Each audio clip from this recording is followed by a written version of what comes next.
जगाधरी विधानसभा के मलिकपुर खादर में BSP party का भव्य प्रोग्राम हुआ। जैसे जैसे चुनाव नजदीक आ रहे हैं वैसे वैसे बीएसपी के प्रोग्रामों में भी अच्छी खासी भीड़ देखी जा रही है। धीरे धीरे दर्शनलाल खेड़ा का भी सिलसिला बहुजन समाज में बढ़ता जा रहा है। भारी संख्या में बहुजन समाज की महिलाएं और पुरुष आज मलिकपुर खादर प्रोग्राम में पहुंचे। प्रोग्राम में आज दर्शनलाल खेड़ा के बेटे और बेटी ने शिरकत की और उनके साथ प्रचार करने समाज सेवी मोहित उर्फ ईशु भी पहुंचे। बेटी दीक्षा खेड़ा ने भाषण में कहा कि जितनी भी पार्टियों ने आज तक राज किया है बदले में कुछ नहीं दिया, बल्कि तुम्हारे हाथ में नशे की बोतल ही पकड़ाई है। और उन्होंने कहा कि हमारे यमुनानगर में 2 जघन्य कांड हो चुके हैं जो इस समाज के लिए घातक है। छोटी छोटी बच्चियों का रेप कर मौत के घाट उतार दिया जाता है, जो हमारे समाज के लिए शर्मनाक है।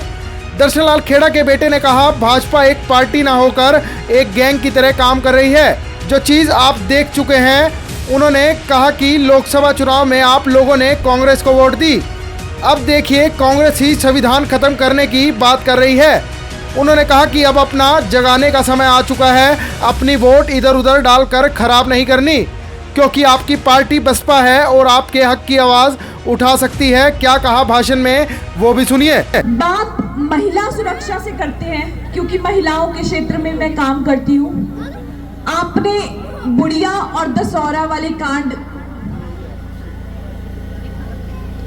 देखे हैं, वो किसी से छुपे नहीं हैं। मैं बस इतना कहना चाहती हूँ, आप ये ना देखिए कि वो बेटी किसकी थी, आप ये ना देखिए वो बेटी किसकी थी, चाहे वो आपकी थी चाहे वो मेरी थी। आप ये देखिए कि फ्रॉक पहनने की उम्र में उसे कफन पहनाया गया और कितनी बुरी हालत में उसे दफनाया गया। जो मौजूदा सरकार बेटी बचाओ बेटी पढ़ाओ का नारा देती है, उस सरकार ने उन बच्चियों को बचाने के लिए कुछ नहीं किया। उस सरकार ने इस नारे पे न जाने कितना पैसा खर्च कर दिया। अगर वही पैसा मौजूदा सरकार उन बच्चियों को बचाने में लगाती, उस नारे को लागू करने में लगाती, तो शायद वो 2 बच्चियां और न जाने कितनी बच्चियां हमारे बीच होती। मौजूदा सरकार की नाकामियों के बारे में मुझे ज्यादा बताने की जरूरत नहीं है। कितना नशा फैल चुका है आपको पता है, मुझे पता है। किन दुकानों में नशा मिलता है, तो क्या मौजूदा सरकार को नहीं पता? इनकी खुद की हिस्सेदारी है, इसलिए ये कुछ नहीं करना चाहते उनके खिलाफ। मैं आपसे वादा करती हूँ, 8 अक्टूबर को जब हम विजयी होंगे तो 9 अक्टूबर को ये नशा बेचने वाले यहाँ से भागते हुए नजर आएंगे। और हम इसके लिए एक टोल फ्री नंबर भी चलाएंगे, जिसमें आपको अपनी पहचान बताने की जरूरत नहीं होगी।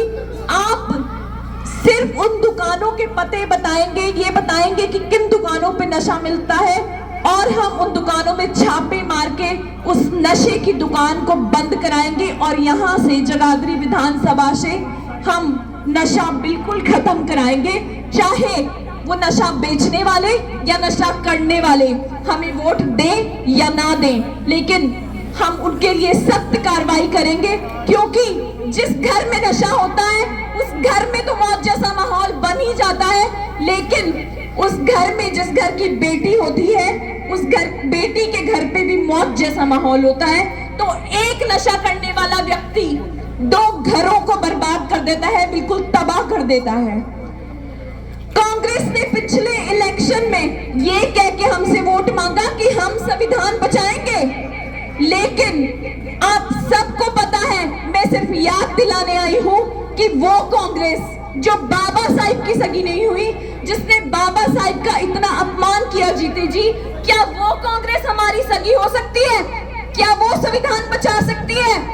बाबा साहिब जब जीवित थे, उन्होंने अपना पहला इलेक्शन लड़ना था, तो उनके खिलाफ उन्हीं के पीए को खड़ा करके बाबा साहिब को हराने का काम किया गंदी राजनीति के तहत कांग्रेस ने। और आज वो कांग्रेस कहती है कि हम संविधान बचाएंगे, हम आरक्षण बचाएंगे। पिछले इलेक्शन में ये दावा करने वाली कांग्रेस आज कुछ ही दिन पहले राहुल गांधी जी ने कहा कि हम आरक्षण को खत्म करेंगे जैसे ही सत्ता में आएंगे। तो दिल में जो होता है वो जुबान पे आ ही जाता है। झूठे वादे, झूठी चीजों को लेके उन्होंने हमसे वोट मांगा और हम में से काफी लोगों ने वोट दिया भी, क्योंकि हमारा समाज बहुत भोला है। हम लोग बहुत भोले हैं, दूसरों की बातों पे थोड़ा जल्दी आ जाते हैं। लेकिन आपने अपने इन बच्चों का भविष्य याद करके, इन बच्चों का सुरक्षा याद करके आपने वोट डालने जाना है। बहुत कीमती वोट है ये। बाबा साहिब ने अपने 4 बच्चों को खोकर आपको वोट का अधिकार दिया है, और वोट का अधिकार आपको राजा बनने के लिए दिया है, ताकि सरकार में हमारी हिस्सेदारी हो और हर चीज में हमारी हिस्सेदारी हो। लेकिन क्या हम गुलाम बने रहना चाहते हैं? बताइए मुझे, क्या आप गुलाम बने रहना चाहते हैं? तो क्यों नहीं बनाते सरकार अपनी? क्यों देते हो कांग्रेस, बीजेपी और अन्य छोटी पार्टियों को अपनी वोट? माननीय काशीराम जी ने कितना त्याग किया हमारे समाज के लिए। एक उस त्याग को याद करके आपने वोट डालने जाना है। आपने ये देखना है कि हम समाज में 70 साल पहले कहां खड़े थे और आज कहां खड़े हैं, और किसकी बदौलत खड़े हैं। हम खड़े हैं माननीय काशीराम जी की बदौलत, हम खड़े हैं बाबा साहिब की बदौलत, हम खड़े हैं बहन कुमारी मायावती जी की बदौलत। उनके त्याग को याद करके आपने वोट डालने जाना है। आपको कुछ और नजर नहीं आएगा, सिर्फ और सिर्फ हाथी का निशान नजर आएगा। अन्य कोई पार्टी आपको नजर नहीं आएगी, सिर्फ और सिर्फ बहुजन समाज पार्टी नजर आएगी। माननीय काशीराम जी ने कहा था कि कई नीले झंडे वाले बहरूपिये आएंगे, ये कह के कि हम माननीय काशीराम जी की पार्टी है। लेकिन आपने उनके बहकावे में बिल्कुल नहीं आना। माननीय काशीराम जी ने सिर्फ एक ही पार्टी बनाई थी, वो है बहुजन समाज पार्टी, और इसीलिए उन्हें बहुजन नायक के नाम से भी जाना जाता है।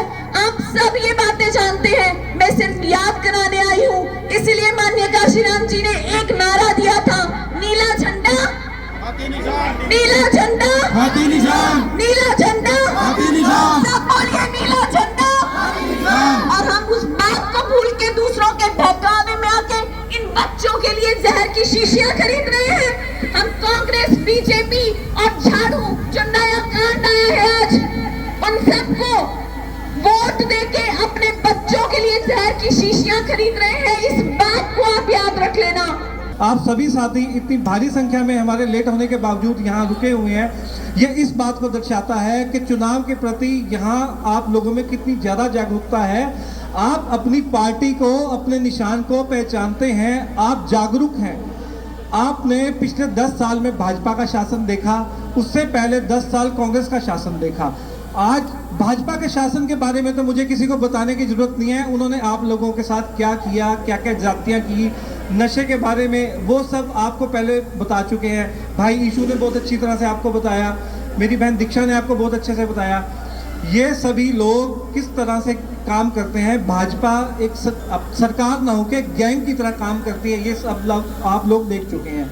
इसी तरह कांग्रेस के 10 साल के शासन को भी आपने देखा। आप लोगों के साथ क्या क्या जुल्म हुए, मिर्चपुर कांड हुआ, उसको याद कीजिएगा एक बार वोट डालने से पहले। लोकसभा के अंदर आप लोगों ने, हमारे समाज के बहुत सारे लोगों ने कांग्रेस को वोट दी, जो संविधान के नाम पर उन्होंने जनता को गुमराह करने की कोशिश की वोट लेने के लिए। लेकिन एक कैंडिडेट जो आपके यहाँ से आपकी वोटें लेके गया, क्या वो आपका धन्यवाद करने आया? एक बार भी 3-4 महीने में लोकसभा की वोटें ले जाने के बाद क्या वो आपका धन्यवाद करने आया? क्या आपका हक नहीं बनता था एक धन्यवाद का भी? अगर वो आपका धन्यवाद करता तो उसका क्या घिस जाता। लेकिन वो आप लोगों को अपना मानता ही नहीं है। अगर आप लोगों को अपना मानता ना तो आप एक बार आप लोगों के बीच में आपका धन्यवाद करने आता।